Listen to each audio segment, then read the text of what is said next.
La Côte d'Ivoire a organisé la 34e édition de la Coupe d'Afrique des Nations de football du 13 janvier au 11 février. Et pour ce faire, l'État ivoirien a consenti d'énormes efforts en termes d'infrastructures sportives, routières et même hôtelières.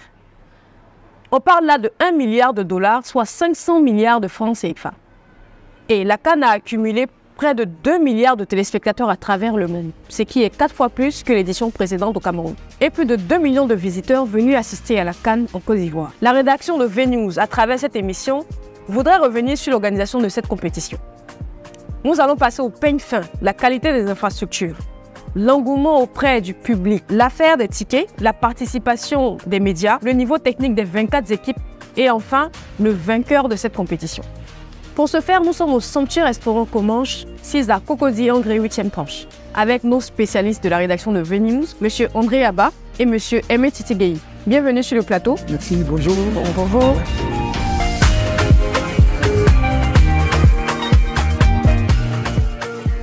On va commencer par la qualité des infrastructures sportives. Comment avez-vous trouvé la qualité des 6 stades qu'a fourni la Côte d'Ivoire pour la CAN? Effectivement, l'État ivoirien a constaté d'énormes efforts en construisant 4 nouveaux stades et puis 2 stades réhabilités. Dotant donc ces stades des moyens techniques, logistiques à la pointe moderne. Et on l'a vu, hein, au niveau donc des pelouses, ce sont des pelouses de grande qualité, un degré moins, il faut le dire. Le stade olympique Alassane Ouattara de Dembé, les autres stades ont présenté des grandes pelouses. La preuve, il y avait une certaine fluidité dans les jeux. Et bien sûr, ça jouait donc au niveau de la qualité de 24 équipes qui ont participé à cette Coupe d'Afrique.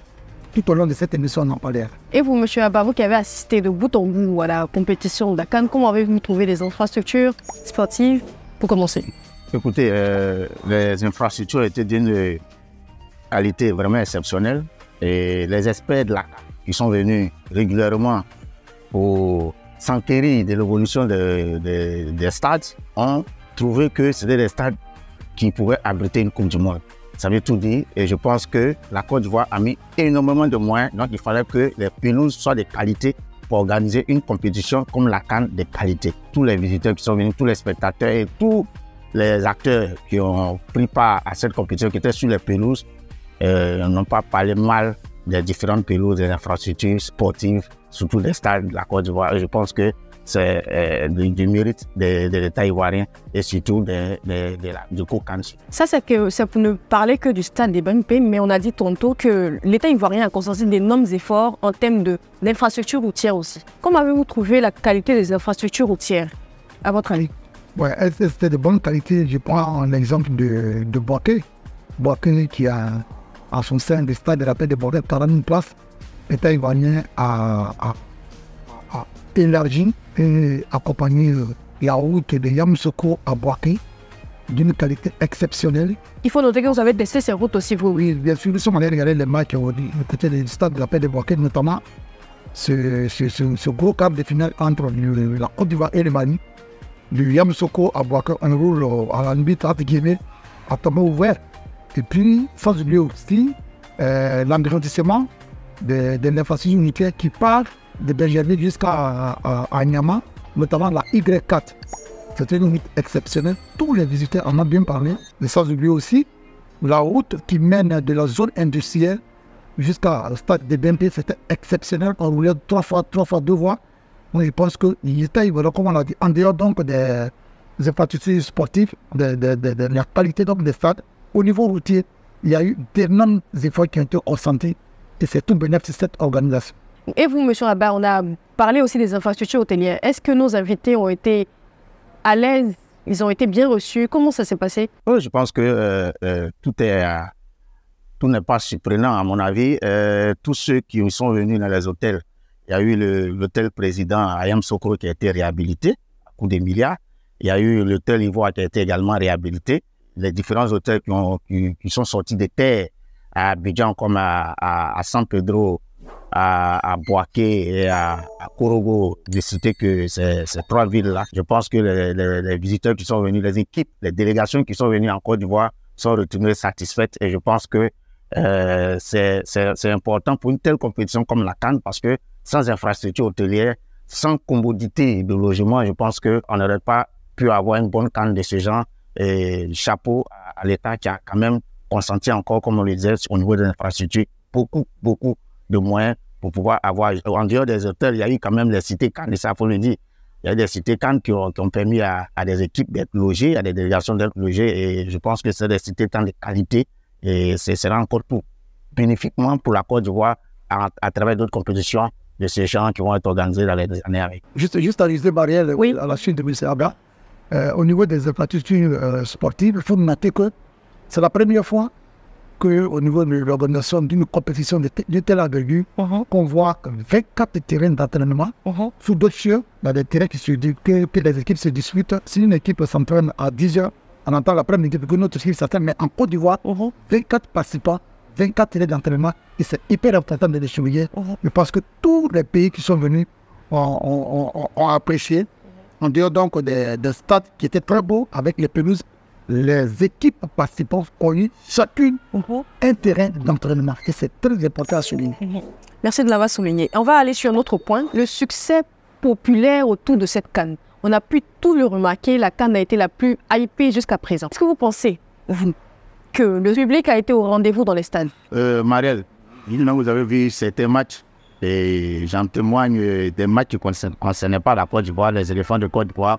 Je prends un match comme Sénégal, Cameroun à Yamoussoukro, j'y étais. Je pense qu'il y a eu un manque de tickets, il n'y a même pas de tickets, il n'y a même pas de places assises. Et pareil à Abidjan, des chocs, des matchs comme Cap-Vert, Égypte, au stade Fouboigny, on refusait tout le monde. Je pense que c'est parce que après Côte d'Ivoire 84, la Côte d'Ivoire n'a pas organisé une telle compétition de football et les Ivoiriens avaient hâte d'aller au stade, avaient hâte d'être témoins de cet événement-là. Et sincèrement, particulièrement, j'ai vraiment été surpris de ce que l'engouement était vraiment populaire. Tout le monde s'intéressait, tout ce qu'on faisait, ça marchait. J'ai causé avec des journalistes étrangers, des confrères qui ont vraiment témoigné pour dire, nous-mêmes, un confrère camerounais par exemple, Émile Zola, que je cite ici, a dit, mais vraiment vous les Ivoiriens, vous aimez le ballon. Au stade Fouboigny, pour le match Cap-Vert Égypte, il y avait du monde, il y avait pratiquement plus de 20 000 spectateurs. Et honnêtement, chapeau au comité d'organisation et aux Ivoiriens, à la population ivoirienne, effectivement, qui a démontré qu'elle aime le football. Et vous, M. Gissi, qu'est-ce que vous pensez de l'engouement? Oui, au niveau du taux de remplissage, les stades qui accueillent les spectateurs de 20 000 places, en moyenne, on avait 15 000 personnes. Tant à San Pedro, à Yamoussoukro, à Korogo. Il y avait un taux de remplissage de 15 000 personnes sur des capacités d'accueil de 20 000 places.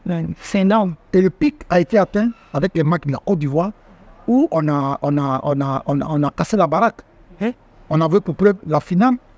Le stade olympique Alassane Ouattara de Dembélé a une capacité d'accueil de 60 000 places. Le jour de la finale, on a dit 50 000 places, 57 000 personnes qui étaient dans cette scène. Mais ce n'est pas, on ne voulait pas exagérer, puisqu'il y a quand même une certaine mesure de sécurité qu'il faut observer. Sinon, il y avait plus de 60 000 personnes qui se sont déplacées. C'est la preuve que, comme l'a dit M. Abba André, les Ivoiriens aiment d'abord le sport, et particulièrement le football. L'Ivoirien est convaincu du sport et aime profondément le football. La preuve, les stades n'est pas désemplis. Tous les matchs, il y avait un bon taux de remplissage. Et ce n'est pas Abba qui me dira le contraire, lui qui a fait beaucoup de Coupes d'Afrique. La plupart des pays qui organisent, en dehors du pays organisateur, généralement les stades sont pratiquement aux 3 quarts vides. Et en Côte d'Ivoire, ça n'a pas été le cas. Chapeau au COCAN pour cette mobilisation exceptionnelle. Et chapeau aux supporters aussi. Oui, aux supporters bien sûr. On va parler justement de l'affaire des tickets, donc ça tombe bien. Qu'est-ce que vous pouvez dire? Parce qu'on a eu beaucoup de remarques par rapport à la vente des tickets. On achète un ticket, après on ne peut pas l'avoir, on ne peut pas avoir de place. Qu'est-ce que vous dites par rapport à cette affaire? Non, moi ce que je voulais dire, c'est que à ce niveau, la CAF a échoué. Elle a fait vraiment un véritable CAF fouillage. Les gens avaient du mal à s'enquérir les tickets. Et je ne sais pas à quel niveau c'est surtout la responsabilité du comité d'organisation, mais je pense que c'est la CAF qui a causé tout ce désordre-là. Et pour la billetterie, il faut avoir le courage de le dire. Et on n'a jamais eu un tel problème comme ça. Je ne sais pas pourquoi la CAF n'a pas voulu copier ce qui se fait un peu partout en Europe. Soit les gens vendent les tickets en ligne, le gars il vend en ligne, il sait déjà que par exemple le stade Fouboigny, je prends un exemple, le stade Fouboigny c'est 20 000 places. si le gars qui veut payer les tickets, le spectateur qui va aller au stade, il veut payer les tickets, il sait qu'il veut payer un ticket. On lui dit, bon, il reste peut-être 5000 tickets à payer. Et lui seul, il ne peut pas acheter 2 tickets, 3 tickets en ligne pour donner la possibilité à une autre personne d'acheter les tickets en ligne. Malheureusement, ils ont fait souffrir les Ivoiriens. On voyait les supporters aller dans des points de vente et c'était vraiment triste, c'était vraiment dégueulasse à ce niveau. Je pense que les gens ont échoué. J'ai dit, moi, j'accuse principalement la CAF. Il aurait pu laisser le comité d'organisation et la Fédération ivoirienne de football gérer cet aspect-là parce qu'on connaît comment ça se passe ici. Malheureusement, la CAF s'est accaparée quasiment tout lorsqu'elle est venue pour cette compétition. Monsieur Sissi, est-ce que tout comme M. Abba, vous pensez que c'est la faute de la CAF s'il y a eu des manques de tickets? Je pense qu'il y a une très mauvaise communication entre la CAF et le COCAD parce que c'est une grande première de vendre les tickets en ligne. Malheureusement, ce virage a été mal négocié. La preuve, il y a eu une véritable cacophonie à la première, deuxième, troisième journée. Il y avait des gens qui payaient à eux seuls plusieurs tickets. Ils attendaient la veille pour faire de l'inflation à vendre les tickets 10 fois plus que le prix. Donc ça a créé ce cafouillage. Donc au niveau de la CAF et de COCAN, il n'y a pas eu une bonne communication. Parce qu'au départ, c'était dit que c'est la Confédération africaine de football qui avait l'exclusivité de la vente des tickets. À un moment donné, on a vu le Premier ministre Begré Mambé taper du poing sur la table et dire qu'il allait prendre ce dossier en compte parce qu'il y va de l'image de la Côte d'Ivoire. Donc s'il y a un point noir et une tache dans cette canne, à mon avis, c'est au niveau de la billetterie où les gens ont fauté. Je pense que, pour ajouter un peu de moulin à ce que le confrère a dit, je pense que à ce niveau, il faut vraiment j'allais dire, une enquête, vraiment une enquête pour voir en réalité quel était le véritable problème et situer les responsabilités par rapport à la vente des tickets. Parce que, comme je l'ai dit tantôt, les Ivoiriens sont friands de football.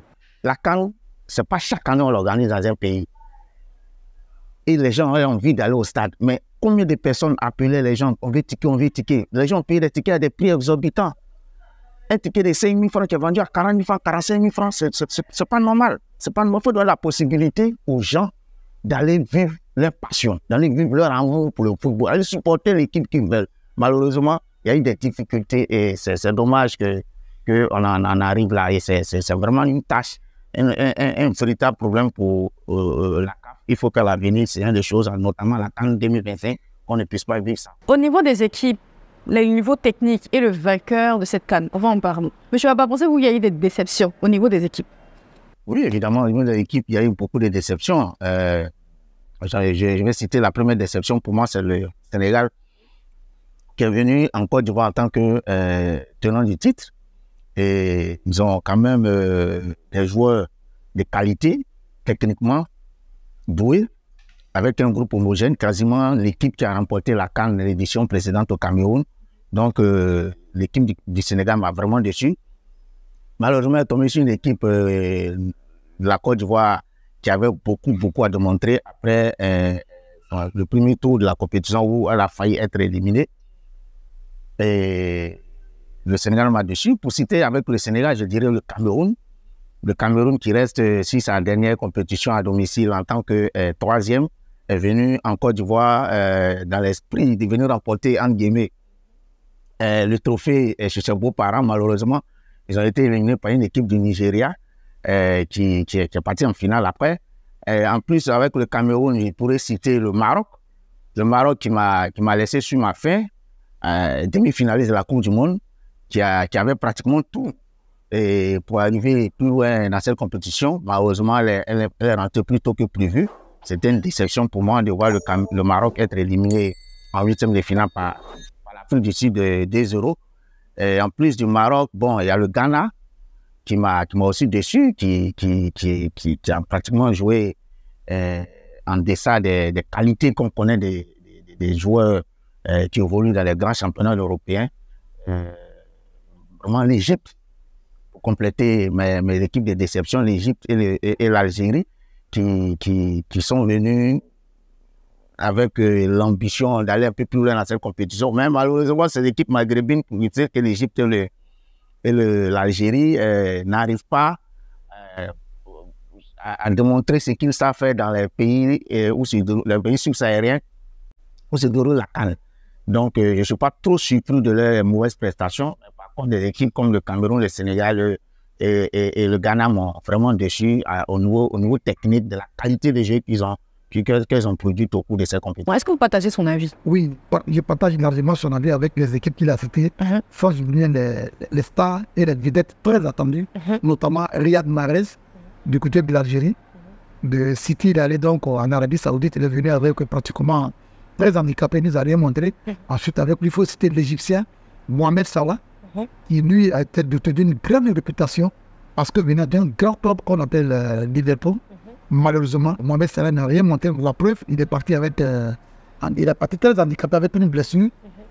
Il faut citer au niveau du Maroc.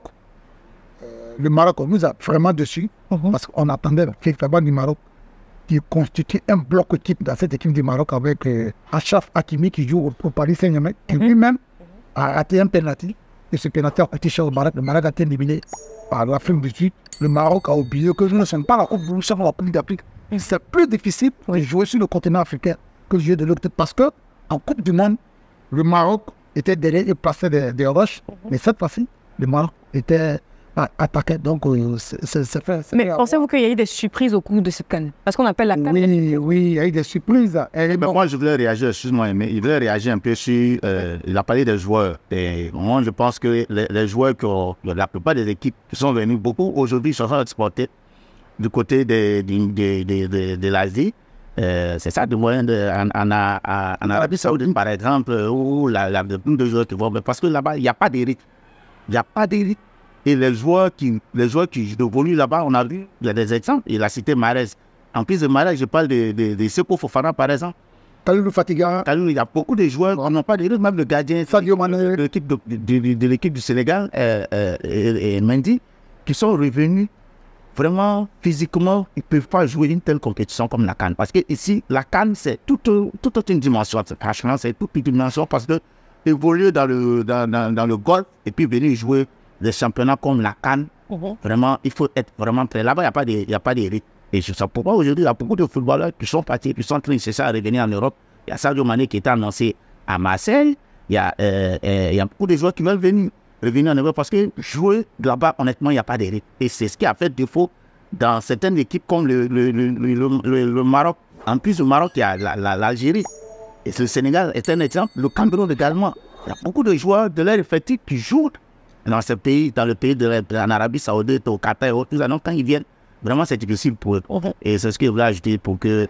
Oui, donc vous avez parlé des surprises. Donc, on parlait des surprises. Et, je te dirais sans réfléchir, l'Afrique du Sud. L'Afrique du Sud. Même si l'Afrique du Sud est un ancien vainqueur de la compétition en 1987, mais forcément, on n'attendait pas l'Afrique du Sud à ce stade de la compétition. En 1996, ancien vainqueur, l'Afrique du Sud m'a épaté.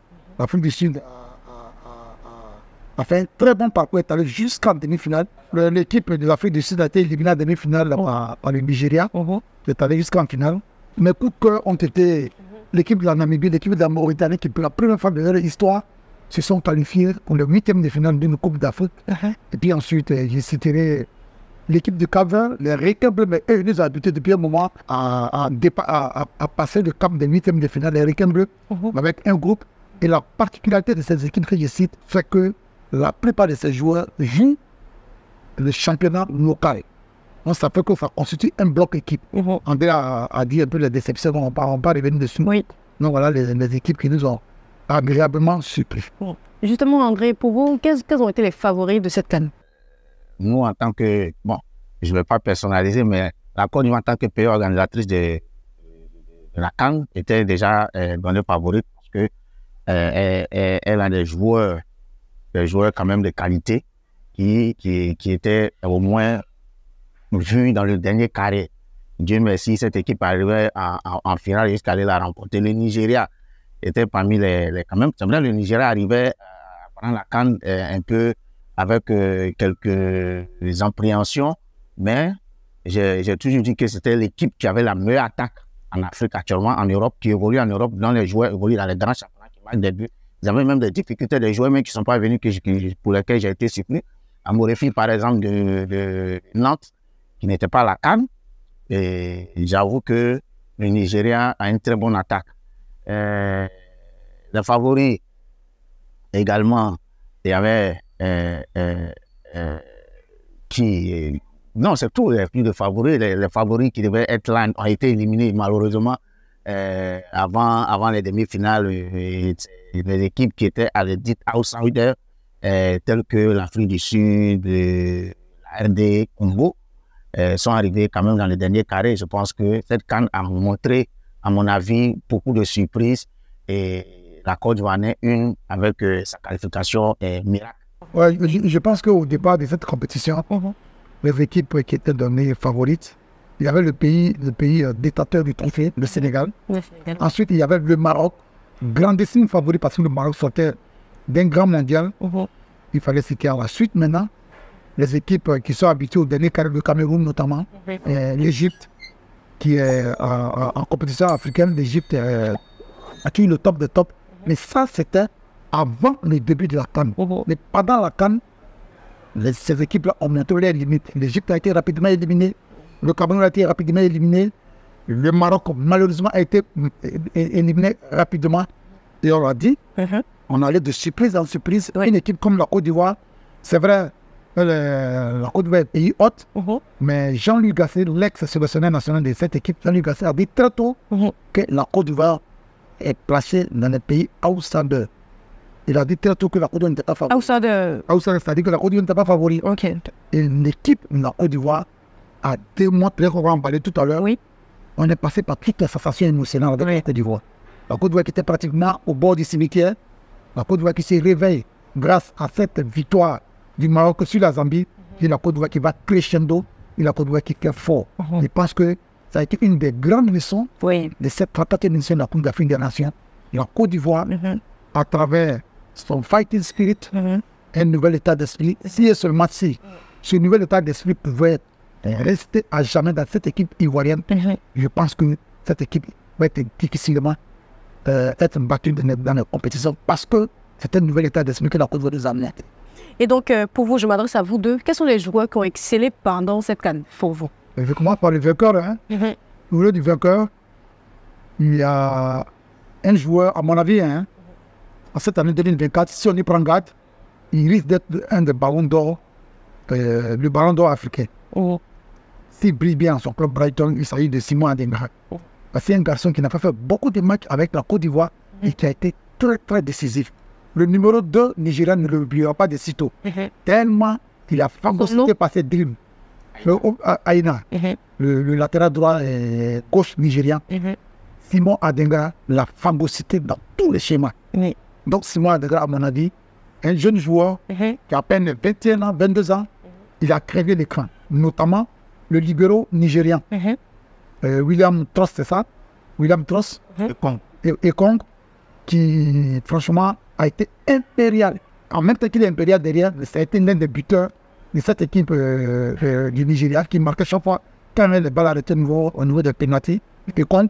Et puis Achancel Mbemba, le Congolais qui joue à l'Olympique de Marseille, il a assuré dans la défense congolaise. Il faut citer qui encore? À mon avis, Osimhen, c'était aussi plus ça. Parce qu'Osimhen, il était doté d'une bonne réputation à Naples, et puis il a le ballon d'or. Et à peine il a eu, je crois, 2 buts. André va peut-être me dire les choses. 2 buts dans cette CAN. C'est vrai qu'il a énormément pesé, parce qu'avec lui, il faut être vigilant jusqu'au bout. Quand Osimhen vous trouvez qu'il n'a pas joué à la hauteur de sa réputation? Non, mais moi je pense que... non, mais il a le collectif en fait. Il a été beaucoup plus collectif, c'est vrai, mais moi je pense qu'il n'a pas montré l'étendue de son talent. Mais il a mis son talent au service du collectif, Osimhen. Et puis, quelle équipe on va dire que ça a payé puisqu'ils sont arrivés jusqu'en finale. Ils sont arrivés, et puis bon, j'ai aimé le bloc équipe de l'Afrique du Sud.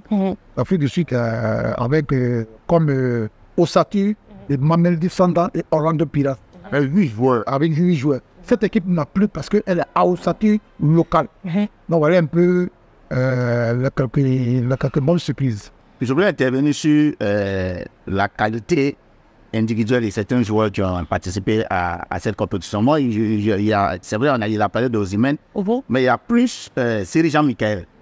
Il évolue dans quel club, lui? Les éléphants, il est avec les éléphants, c'était le milieu défensif, fédérateur, comme on l'a dit, Emile l'a dit, défensif, mais c'est quelqu'un qui ne jouait pas sous Jean-Luc Gasset.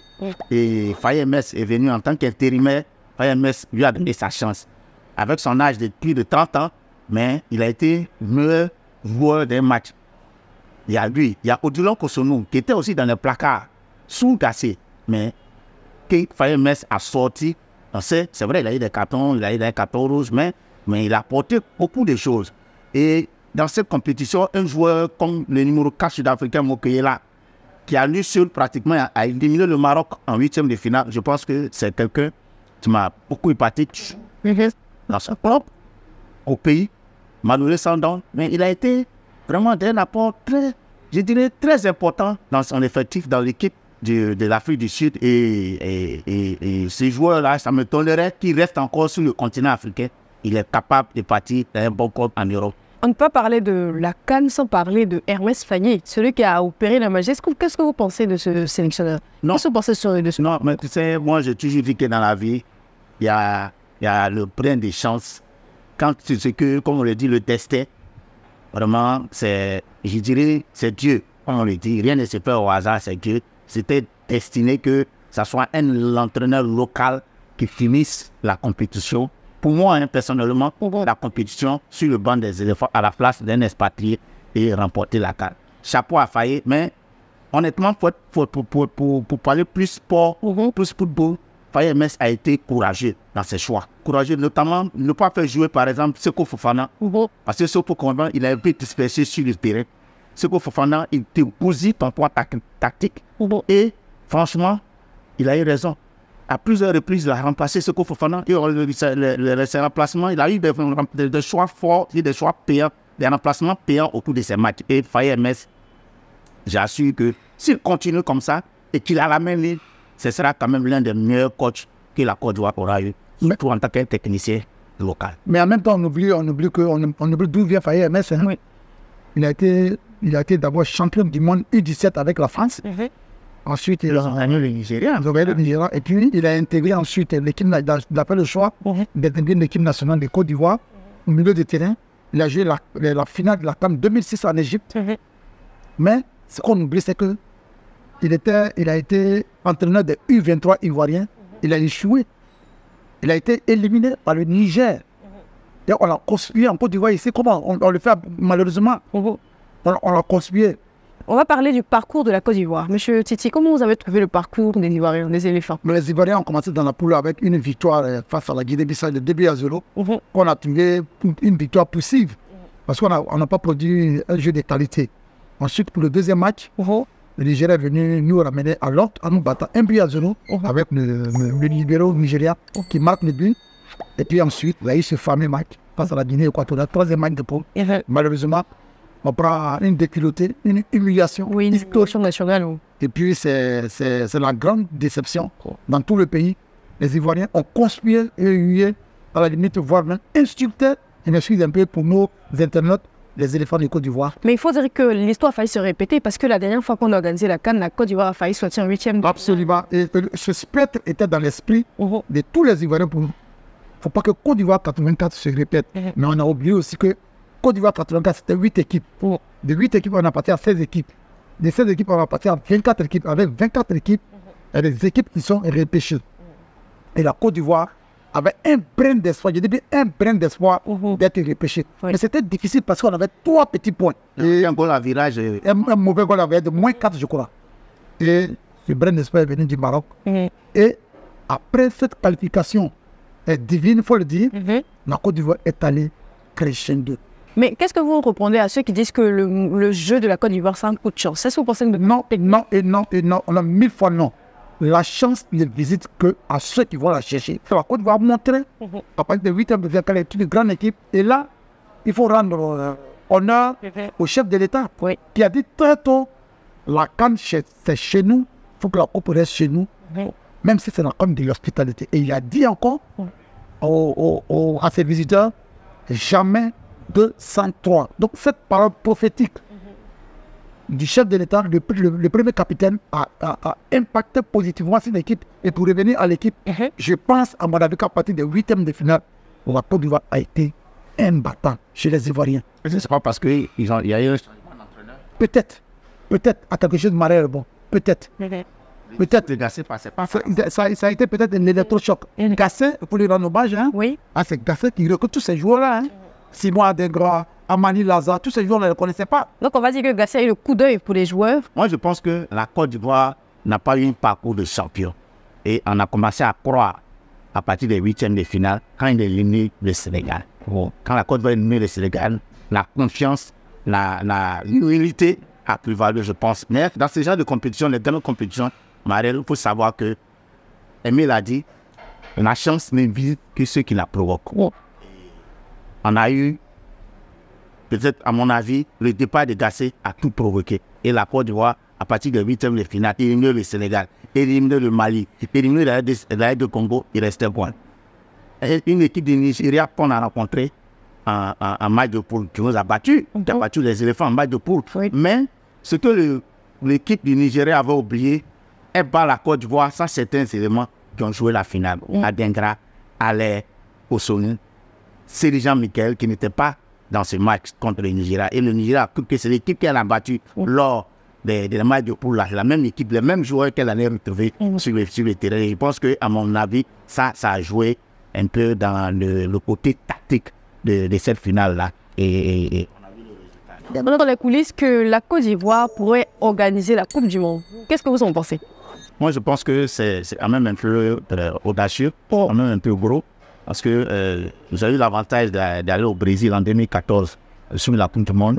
Pour la Coupe du Monde, les infrastructures, on en a. On peut créer encore, on peut construire encore d'autres stades dans certaines villes qui n'ont pas bénéficié de ces infrastructures, notamment à Bangourou, à Bondoukou, à Man, à Dalwa, par exemple, qui sont des grandes villes qui auraient pu bénéficier de choses, mais tout le monde ne peut pas bénéficier. Bon, à la faveur de la Coupe du Monde, si on veut organiser la Coupe du Monde, il y a cet aspect, le niveau des infrastructures. Mais en dehors de ça, je pense qu'il y a un gros souci de transport, de voirie.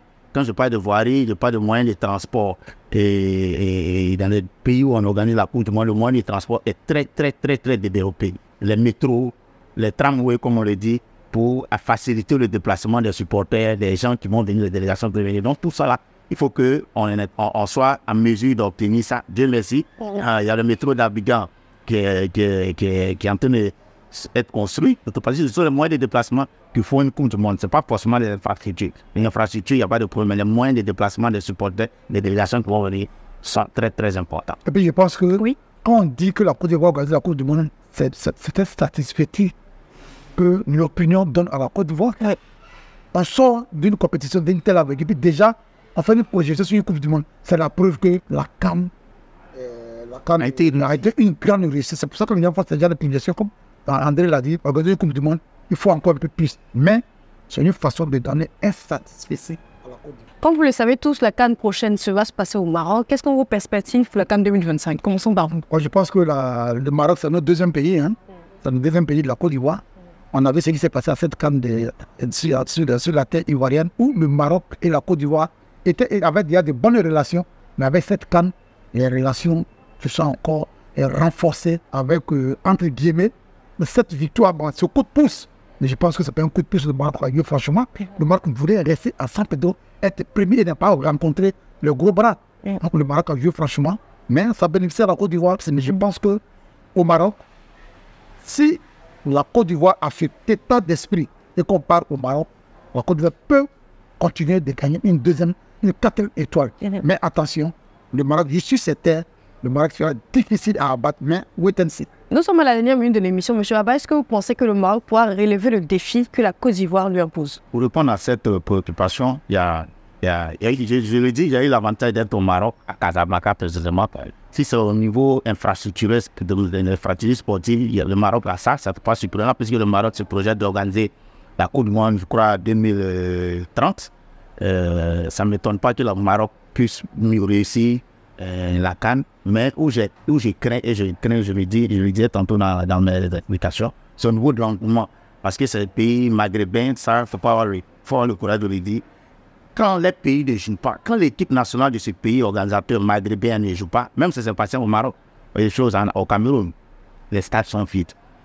Et je me demande si le Maroc pourra relever le défi que la Côte d'Ivoire a relevé, j'allais dire, au niveau de l'engouement des supporters. Les supporters venant au stade. Est-ce que les Marocains vont venir au stade en dehors des lions de la classe qui ne joueront pas? Ça, comme Emile l'a dit en anglais, wait and see. Je suis pressé de voir ce que le public marocain va démontrer lorsque le pays ne jouera pas. Mais si c'est au niveau de la qualité des pelouses, la qualité des infrastructures hôtelières, l'hébergement en un mot, à ce niveau-là, soyez tranquilles. Tous ceux qui vont se déplacer au Maroc pour suivre cette CAN, 35e édition de la CAN au Maroc en 2025, ne vont pas regretter. Mais c'est l'engouement. Je suis beaucoup sceptique. Ok. Nous sommes à la fin de notre émission. On espère que on a pu répondre à toutes vos questions. Merci de nous avoir suivis. Merci, M. Aimé Gueye. Merci, Marianne. Merci. Ça a été plaisir de partager. Merci, M. André. Merci beaucoup. Nous étions au restaurant Comanche pour ce débrief Cannes et à bientôt. Suivez-nous.